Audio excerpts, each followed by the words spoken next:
Assalamualaikum warahmatullahi wabarakatuh. Perkenalkan, nama saya Indra Frastasidik dari kelas reguler C dengan NIM 3300220143. Di sini saya akan memberi tanggapan terkait dengan penjajahan yang dilakukan oleh pihak Israel atas Palestina. Pada penjajahan atas Palestina, eh, Israel telah mm, Israel telah menjajah Palestina selama 3 abad.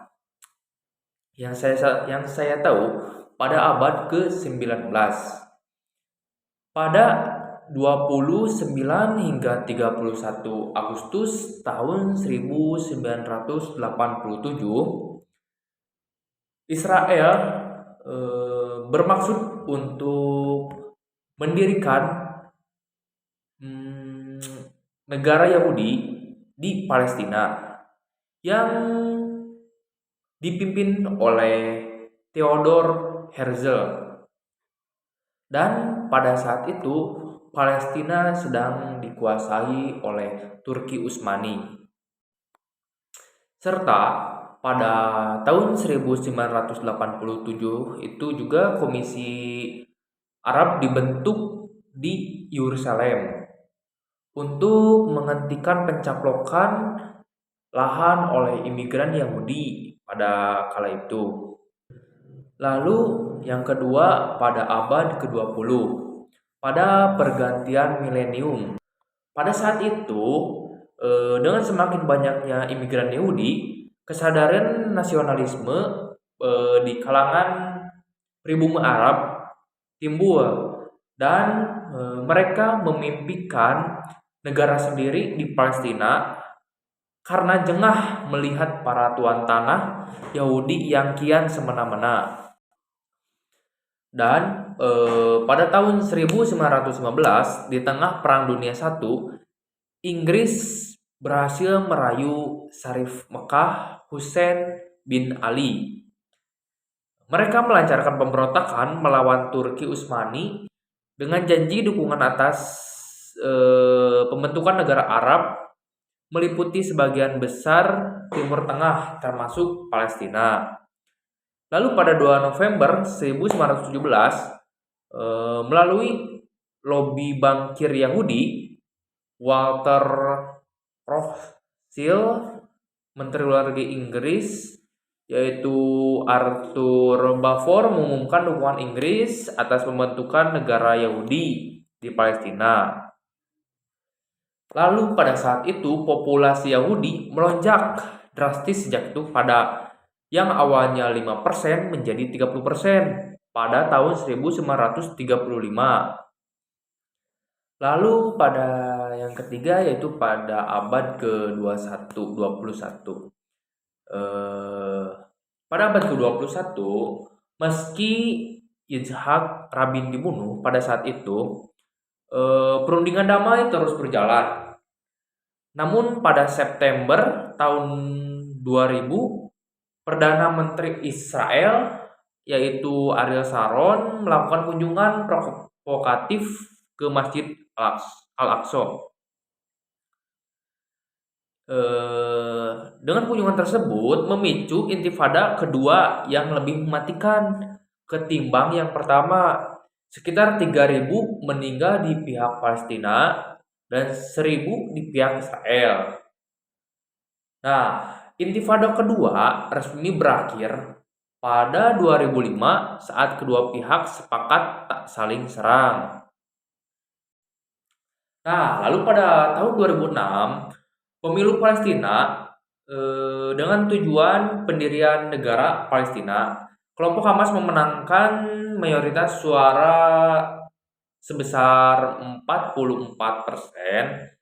Israel dan Amerika Serikat menolak mengakui hasil karena sikap Hamas yang saat itu masih menolak keberadaan Israel.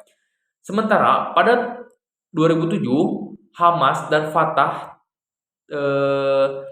terlibat pertikaian internal yang berujung penguasaan Gaza di tengah Hamas dan tepi barat di bawah otoritas Palestina. Lalu pada akhir 2008, pasukan Israel menyerang sejumlah pos polisi dan terowongan di daerah Gaza.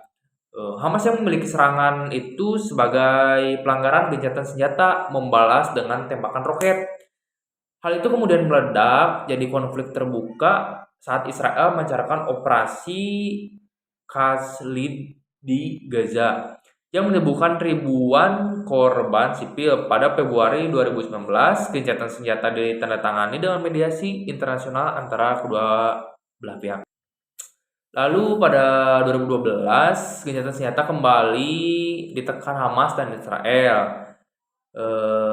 Isinya bahwa kedua belah pihak tak akan menyerang satu sama lain. Kesepakatan itu juga dicabutnya blokade Israel terhadap Gaza. Akan tetapi kesepakatan itu dilanggar kembali pada tahun 2014, yang pada saat itu Israel membombardir Gaza yang menimbulkan 2.300 warga Gaza gugur, 70% diantaranya warga sipil.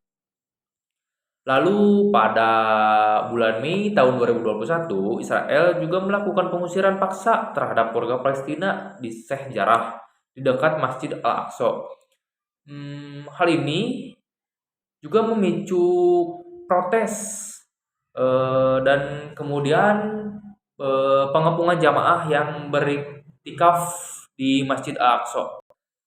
Lalu pada bulan November tahun 2022, Benjamin Netanyahu kembali terpilih sebagai Perdana Menteri, kemudian membentuk kabinet dan koalisi dengan kelompok sayap kanan Israel. Pemerintahan koalisi ini juga terus meluaskan pengungsian ilegal di tepi barat, mendorong militansi pemukiman ilegal Yahudi, melakukan provokasi di Masjidil Aqsa, dan juga secara reguler melakukan penggerebekan di tepi barat yang menewaskan ratusan warga Palestina.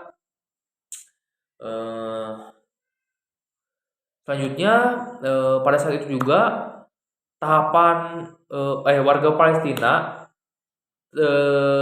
terus melonjak yang ditahan tanpa proses hukum, mencapai sekitar 5.000 orang pada awal tahun 2023. Dan meskipun Israel telah dikecam oleh berbagai pihak negara-negara lain, akan tetapi pihak Israel tidak menggubris kecaman tersebut. Lalu pada tanggal 7 Oktober tahun 2023, dengan dalih menghentikan aksi-aksi Israel, seribuan pejuang Hamas menembus perbatasan Israel dalam operasi Badai Al-Aqsa. Mereka juga menyerang pos-pos militer pemukiman Israel dan mengklaim 1.400 warga tewas akibat serangan, beserta ratusan tentara Israel. Ratusan juga ditawan Hamas selepas dari penyergapan tersebut. Lalu setelah itu Israel kemudian melancarkan bombardir paling brutal sepanjang sejarah ke Gaza, lalu memenuhi unsur-unsur kejahatan perang dan genosida, menghancurkan tanpa pandang bulu bangunan sipil, serta memutus aliran listrik, air bersih, makanan, bahan bakar, dan telekomunikasi. Ya, sekitar 8.000 warga Gaza, mayoritas adalah anak-anak, mati syahid dalam serangan tersebut.